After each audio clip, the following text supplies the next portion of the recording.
welcome to Let's Talk with Poku. So welcome, sir. Thank you. All right. Here, can you just tell us about yourself for those that don't know who you are? Well, I'm Poku from Ghana, married to Mary. I mean, with 3 kids. Yeah. All right. Can you please tell us a brief history about you and how you got into the army? Well, as a young guy, I grew up in Ghana and did all my education in Ghana till university, where I moved to UK. So I moved to UK 2003, end of 2003. That is when the Iraq War, was pretty much new, and every country was contributing. So UK was recruiting heavily. So I bumped into their recruitment officer, and they enticed me with a lot of incentives. So they invited me to their office in Leeds, where I enrolled in the military, into the logistic corps, where Right. I served for 12 years until I switched to HR, which is what I am doing now. Right. Okay. All right. What was the recruitment process like? What was it involved with the interviews and everything? What's it like? I've learned and I've heard that they are very strict. You have to be top notch, kind of, to actually go for the interview. Well, basically, same as every organization within UK, where experience does not really matter. No, this is one of them as well. So you have to, depending on where you want to join, because it's a very broad industry where they have a different trade within the army. So depending on which trade you want to join, depend on what score you have to get. So the more demanding ones also demands higher grade. So in terms of recruiting, is pretty much straightforward. You have to do a test, an initial test, which is computer based. You do it, then you go through an interview with the officer, just to see your communication skills. So all these are accumulated together to see how much you scored, and then they compare it to what trade you've chosen, and also they'll compare it if that trade is also in high demand. If it's not, then they will advise you to choose another trade, or they'll put before you different trade which you might also be interested. So it's not really a tedious process. Yeah, but I'll say what they look for is someone who is determined, and who is determined to join and to serve the country. You get to be put in the front and at a time where you're going for war or any peacekeeping process. Do you get to go out there, or you still remain at HR?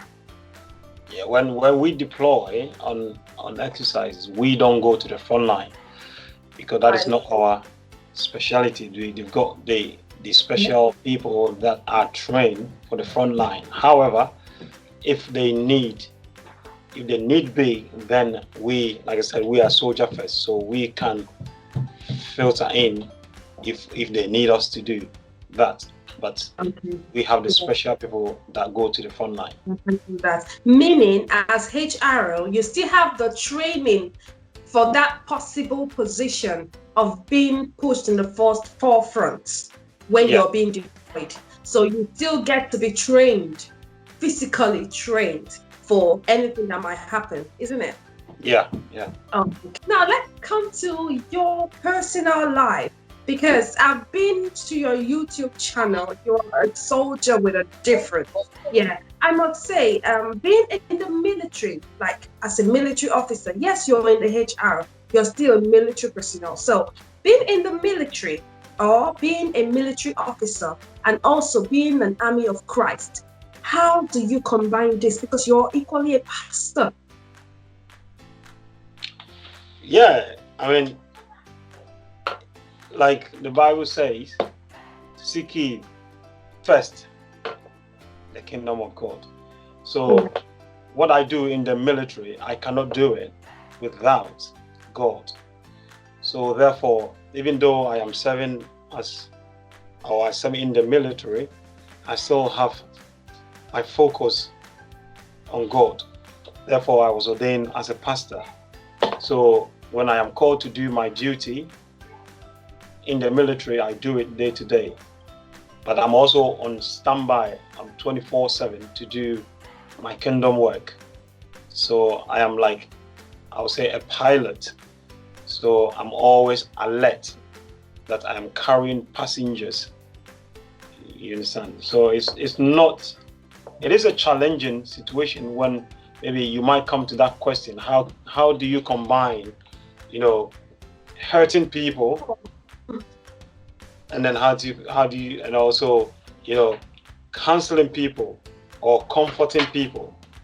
So that if that question will pop up, then I can answer that. Answer it now, because that was my next question. You combining both. So in the Bible says, give what belongs to Kaiser, and what belongs to God, to God. So me going to the front line, it is not always, carrying a weapon to hurt that can bring victory. Some people are trained to do that. However, there are different forms of defeating the enemy. You see, the choice of words. That is why we have a different organization or agencies that can, hold their hands up. Like, for example, the Red Cross.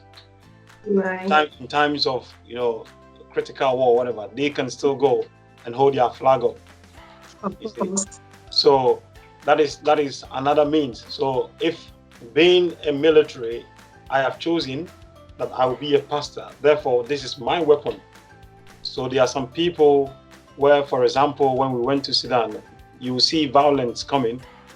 I will go to the entrance of the gate where you see so many people angry and all that. I will halt them and I'll ask them, what's the problem? And then I'll talk to them using my cultural knowledge on African soil, using my experience in the Bible. You see, there is no problem that cannot be solved with a tongue. It is not every problem that demands the use of weapons. You see, so that is my philosophy. But if I have not done that, but if I have to hurt by using the weapon, then that is also my job to do. Okay. Yeah. I don't know. Right. That kind of bring light. Yeah. Well, I don't want to make this so uncomfortable, but yeah, you have to hurt by using your weapon if need be. Okay. Being an army of Christ, how do you justify that? Do you feel guilty sometimes doing that? Because, well, we also know in the Bible it says when you're slapped on this cheek, you turn the next cheek to get the other one right. But you are in the forefront. People are hurting themselves. You are an army of Christ. Do you always get to be pushed to that stage to say, okay, you need to hurt for you to pass your message? How do you combine that? How do you cope with that? Because we know Christ died for all of us, all our sins. And you being in the military and also being a soldier for Christ, how do you then justify that fact, that hurt, when being deployed to do something? Well, as we all know as well, it's the same Bible where God will instruct his army to go to war and defeat certain group of people, i.e. those that are doing evil, so to speak. You see, so in a biblical fact, though in the New Testament, Christ came to show that love. And in the book of Matthew, chapter 5:45 going, it says, it's the same God that rain water on the evil and on the good. Therefore, we should show love. Mhm. By combining the two, because Christ said, I did not come to refute what is in the Old Testament, but to add onto it. So if God sanctioned his army to defeat or to fight and, let me use the word, eliminate certain group of people because of their act, then what we are doing as the military, defending our territory and all that, and bringing justice to the oppressed, I think it is somehow biblical. Because if we don't stand against the wicked ones, then they will come and hurt the good ones. So there is a saying that goes that when the wise keep quiet, the foolish will make noise, will continue to make noise, or will make decision for us.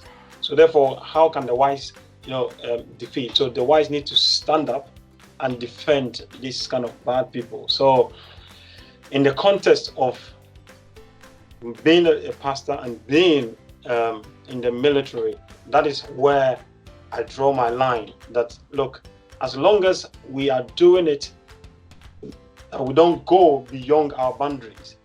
Like when Christ came and the army or the officers were asking him, so what do we do? This, and he said, do not charge more, or do not charge people, or do unto people what, or more than what is expected of you. So as long as we are not using excessive force, more than what is expected, then I think it is within our jurisdiction to, or a mind as a pastor. Right. Okay. Well said. I still have this other question from what you've just said. You were once deployed to Afghanistan during the war, isn't it? Yeah. You're one of those. Were you in the front of war front, or you were doing the HR part of it still? No, at the time I was in the logistics. So so the logistics, what we do is we support those in the front line. So we are back on camp. If we have to get closer, we set up closer to them. So we support them. We give them the support that they need. Okay. Now, you also talked about having a particular kind of force when it's not an excessive force. You're in the military. I'm still digging into you now. Sorry, as a pastor, right? How do you then justify that force you are putting in is to the amount to say, yes, you're fighting this cause from a Christian perspective, to say we are not doing that much harm? Do you ever find yourself having to say, no, I'm not going to do this when you're being told to do this in the military? Have you ever found yourself in that position because you feel that that mission is not right? Have you ever been in that position? Well, before we go into any missions, obviously, which is beyond my pay scale, we have the rules of engagement, which every army in the world have to abide to it. So we cannot do beyond what is necessary. Okay. So that is, we stick with the rules of engagement. Mm-hmm. However, if there is a task given to me, because I have signed up to all allegiance to the Queen and to the country, as long as it is to serve the Queen and the country, I cannot say, well, this is against my religion or against my beliefs, because I have signed up to it. All right. We operate within the rules of engagement. Yeah. Therefore, we cannot just go into, for example, Nigeria where, and go into the city Ikeja. There's nothing there, and we start, spreading bullets everywhere. Yeah, there has to be a cause. There has to be something that we are fighting for. Okay. Yeah. Right. All right. That's fine. Thank you very much for that. I won't push further into that.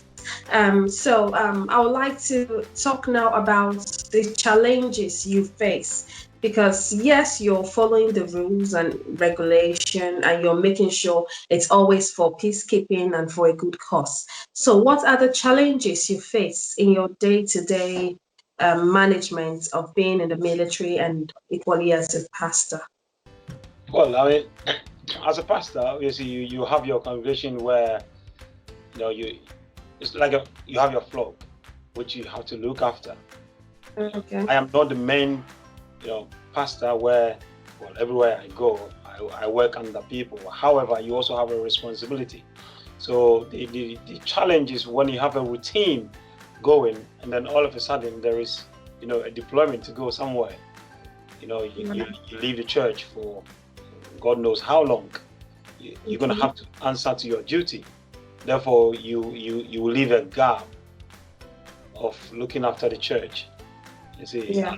and also as a family man as well, your family will have to also cope with that. So going away is one of the challenges that you have to kind of embrace but with style. Yeah. Okay. Yeah. That's fine. In the time you've spent in the military till date, with all the things you do as well, have you ever had any regret? Oh no. Not at all. Because the military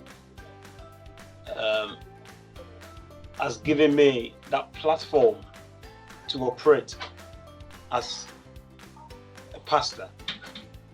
You might say why? Because in the military we have a very strict system of discipline, and through that discipline, it builds you up. I mean, it build you up in so many ways, and one of them is courage. You see, so when you stand in front of people, you have that courage and you have that discipline to deliver what you have to deliver, what has been given unto you from God. You see, so in the military has given me that springboard, that platform to operate, and they are very supportive in whatever that you have outside the scope of your work.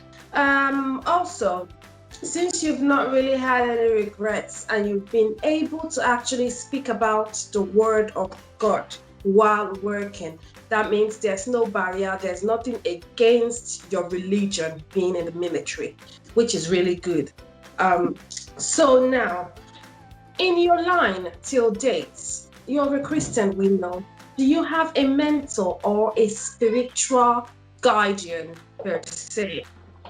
Yeah, indeed, I have a mentor, as in my spiritual mom, who is based in Germany. Yeah. Right. Okay. She's a bishop, very powerful woman. Yeah, who operates in Germany and in Ghana, and she used to operate in Holland as well. So we met when I was in Germany from 2005, and she has been, I'll say, my backbone spiritually. Yeah. So, and then obviously everywhere I go, I have every pastor that I work with that they also streamline me what I need to know and all that kind of stuff. Yeah. Okay, that's good. Yeah, thank you. So far during let's talk about the pandemic now. We call it the UNMISS, which is a UN mission in South Sudan. All right. So yeah, we just went there to build bridges, as in not literally bridges, but to help them improve their country after a prolonged conflict in their country. So UK, as part of the UN, have to send their task force. And what we went there to do is to, one, build a hospital and to build roads and bridges for certain parts of South Sudan. Yeah. Okay, that's good. Also, with the COVID-19 on grounds, has there been anything put in place from the military part of it now? Has there been any contribution to the progress of this pandemic? Yeah, of course. One of or one big aspect of the military is not just to deploy to war. Yeah. That is what many people believe the army is there for. Army is not for war.